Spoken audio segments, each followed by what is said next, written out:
My name's Derek Taylor Kent. So I've been writing children's books primarily now for almost about 12 years. It's been my profession.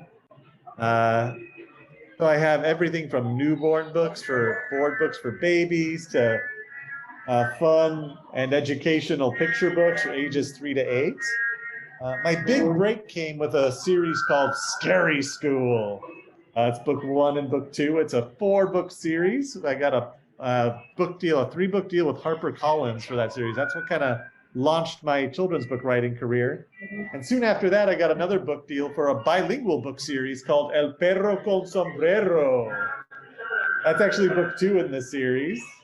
So I became well known for writing bilingual books that are in English and Spanish, so kids can learn either language through those books. And I even wrote a book for grown-ups, which one of your audience might be the most interested in, called Kubrick's Game. It's a puzzle thriller, kind of similar to Ready Player One and Da Vinci Code, about famous director Stanley Kubrick, you might know him, who leaves behind a mysterious treasure when he dies, and the clues to find it are hidden in his movies. So if anyone's into puzzle solving in movies, you'll love that one. It's often called the Da Vinci Code for film geeks like me. So I have a whole company now. Actually, I met my wife not too long ago. We just celebrated our 5-year anniversary, and we started our own publishing company together called Whimsical World, where our mission is to inspire, delight, and educate children of all ages while planting seeds of self-esteem and high achievement. That's awesome, Derek. That's excuse me. That's really awesome. Wow. Thank you. Okay. Yeah. So let me ask you. Tell us also. Do you still have a writing course? Yes, I actually do about a bi-monthly webinar for Author Learning Center. If you go to authorlearningcenter.com, they actually have a lot of great courses on there. But we do them I do one about every couple months, and I do 2 a month on the same topic, and I've done about 12 topics so far, all different types of topics on writing. I just did one recently on how to find an agent or a publisher, if that's what you're looking to do. I do stuff on story structure, on editing, on creating audiobooks, all sorts of great courses that are about an hour to an hour and a half long, and they're totally free. So if you follow me on social media at Derek Taylor Kent, I always post the link for that month's webinar that I do totally free for everyone to listen to. And for some I offer online as well. I have a couple that I've recorded and created a whole PowerPoint presentation for. So you can do, if you want to do that, I have some paid webinars as well on my most popular topics that you can find on my website at derektaylorkent.com. Just click on courses to see what there is. So Derek, let me ask you, why? Why are you a writer? I guess I've always been one. It's kind of just been a part of me my whole life. When I was 7 years old, I was a weird kid in class who used to read the dictionary during free reading time because I liked learning new words that would stump my teachers even. And then when I had creative writing time in my classes when I was that age, I used to stay in during recess so I could finish my stories. And all the other kids would want to go out and play. I had to stay in so I could always finish my stories. And they're always long, weird, crazy stories. So I just always had a really big imagination, and that was kind of just always my strength. And writing was the best way to use it for me. That gave me the most joy. I also loved making my friends laugh. That's kind of a big thing for me. I was loved comedy and humor. So I used to try and write stories that would have my whole kids rolling on, all the kids in my class rolling on the floor laughing. And as I grew up, I was still pretty good at it, making my friends laugh, but especially making kids laugh. So I thought I could write books that would be able to inspire kids to fall in love with reading through laughter. That would be a pretty cool thing to do. You know, we will touch on that, I think, a little later. But do you ever, before we do that, let me ask you, do you ever want to write or feel like writing nonfiction? Oh, that's a great question. I haven't really had a, I feel like something that I love to do. I haven't found that inspiration for a nonfiction title yet. I love reading nonfiction though. So if a topic came up that I'd really want to delve into research on, that would be something. I do have some things in the back burner, like with Kubrick's Game.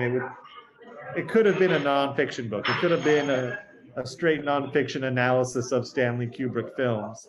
But because I love story so much and I have that weird imagination where I want to create new worlds and have my own unique characters, I just have to, I am able to create nonfiction elements into an actual fictional story. It's just for some reason more interesting and more fun for me to do right now.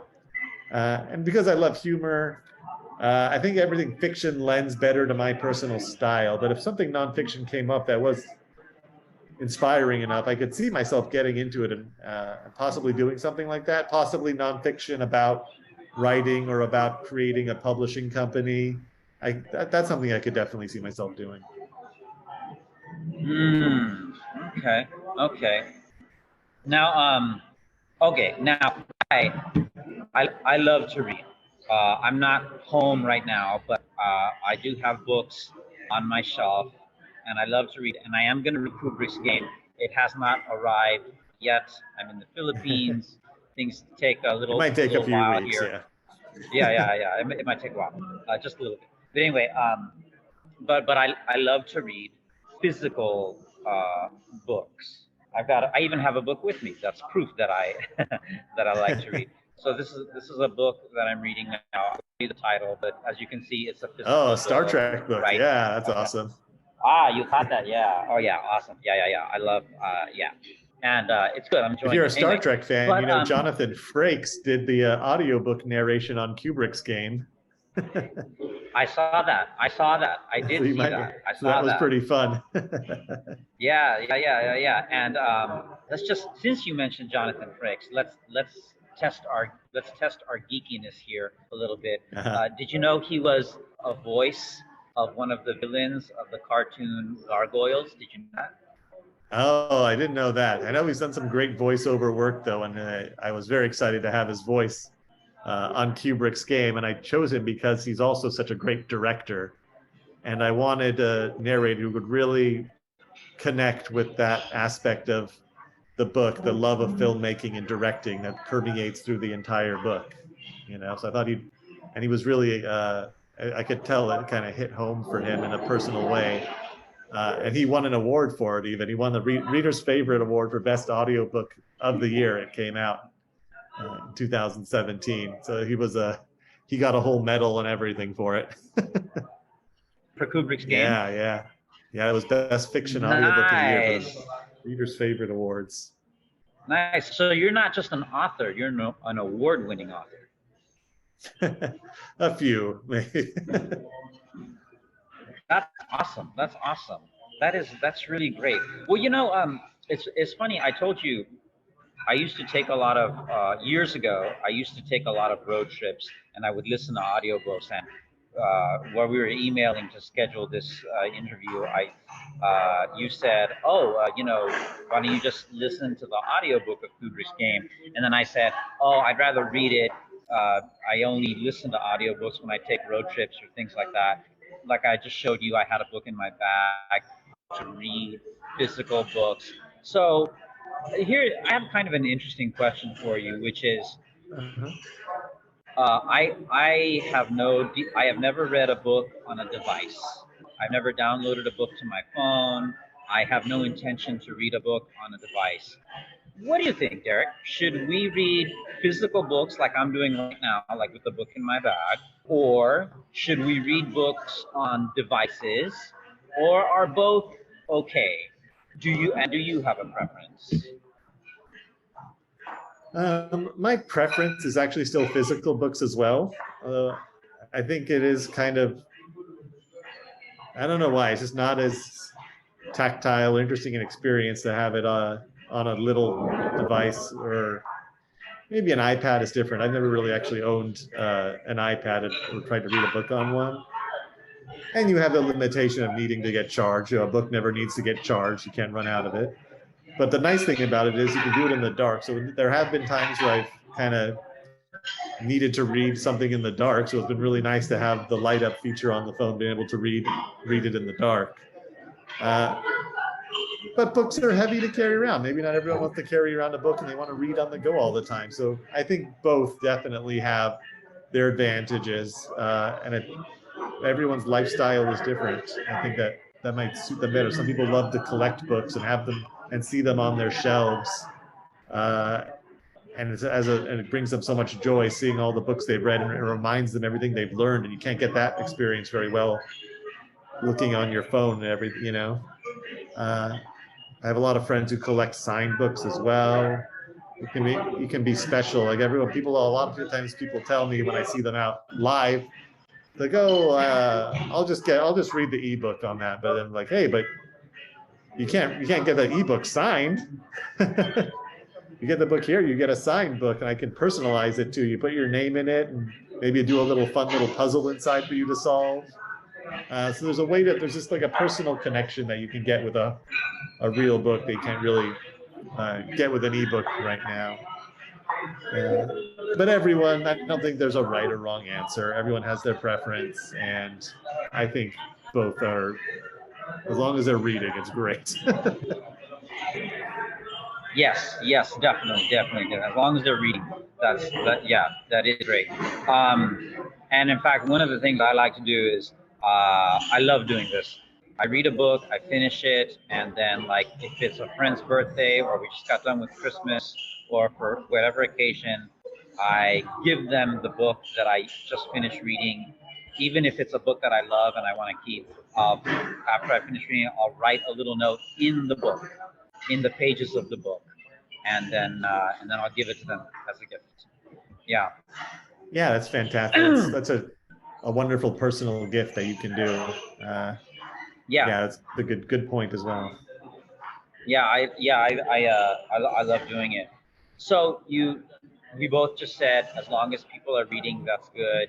And you said earlier that you're trying to get humor to get kids to read, and that's good. And so now I'm going to ask you something which I mentioned before when we were emailing before the interview. Half of all Americans are illiterate. Half, meaning they cannot read above the sixth grade level. For our international audience, that means in America, you're in the sixth grade when you're 11 years old. So half of all Americans cannot read above the level that an 11-year-old child should be reading. Do you have any thoughts on that? You're a writer. Any thoughts on that fact? Yeah, I work a lot with parents and children who are what they call reluctant readers. So the kids who just for whatever reason don't take to reading, and they're very worried about them never picking it up and having reading problems their whole lives because of it. That's why I strive to kind of create books that are for those readers. And one of the best things I ever hear are when parents send me their emails saying, my kid has hated to read his whole life, but he read the scary school books, and now I can't get him to stop reading because he found something that he connected with and realized that reading could be fun. So I think it's really important to meet kids on their level and to give them things that they can connect with. And I think that a lot of books are kind of foisted on children, kind of like eat your vegetables because they're good for you. And they can get a negative connotation towards reading that isn't necessarily their fault, just because they were made to read things that they don't like, they're not interested in, or they don't like. So I think it's really important that kids are shown all the various options of books. Because there's really books out there for everybody. And to start on it really early, encouraging and rewarding them for reading. I'm involved with a lot of programs like Accelerated Reader, California Book Club, and book fairs that give points for kids for reading. It's like they gamify reading for them, so they earn points the more they read and comprehend what they're reading. And then they get prizes and trips and things that they can win. So there's a whole bunch of ways to get them to fall in love with reading, but it's important to get them young, because once you get a certain age, if you don't like reading by then, it's harder to get into it later on with all the other options available and distractions that are impossible to avoid. Yeah. I really, as an adult, I don't know why, but definitely beginning in my early 20s, I just fell in love with reading for leisure, reading as a hobby. I don't know why, I just did, and I've been a reader ever since. That's great, Derek, that you're getting kids to read and that parents are telling you, yeah, my kid is reading now. That's really great. That's important. Let me this is kind of off topic. You and I are not, but I bring it up because it's just kind of in the news lately. You and I are not in our teens anymore. Uh, I am divorced. I'm married. Then I remarried, so I'm married again right now. You're married. You have a newborn baby. Do you have any thoughts on young men in America in their teens and in their 20s who feel lost? You know, you might have heard about that in the news. Like a lot of young men are feeling lost. You and I are not in our teens and our 20s anymore, but do you have any thoughts on that? I definitely felt that way in my 20s. My 20s were probably the most difficult time in my life, and probably emotionally. I felt very lonely, but I used it to fuel a lot of my writing. I wrote my first books and novels in my 20s because I was kind of using whatever I was going through as a fuel, and it kind of fueled me into my creativity in that way. Uh, so I think that I think people can put things in perspective, hopefully, because it's a really difficult time in a lot of people's lives, and understand that a lot of people are feeling lost, and there's a lot of help out there if they need it. That definitely wasn't available to me nowadays. Like, we didn't anywhere near the mental health support that's out there nowadays. I think could have used it back then. But if there's a way to find an outlet for whatever your feelings are, to channel it into something positive, I think that's, the best you can do sometimes. And it could end up paying off huge dividends in the long run, because if I hadn't gone through what I went through, there's no way I would be where I am now. It's where my writing helped me actually find my wife and my future, because we're both children's authors, and we met doing what we love to do, at a school visit, entertaining the kids with our books and telling them about our lives as authors. And that's so you never know. Sometimes the bad things you're going through then will probably lead to all the good things for you later in your life. You turn it into a positive. Wow, that's great. All right, Derek, you know what? We have to end now. I'm very sorry to say, but thank you so much for coming on. Thank you so much. I apologize again. I wish we could talk longer, but maybe a round two we'll do in the near future. I'd love to continue this. Oh yeah, me too, man. Okay, thank you. All right, man. So yeah, let's do that. No apologies necessary. All right, bye, Derek. Great to see you again. Thanks.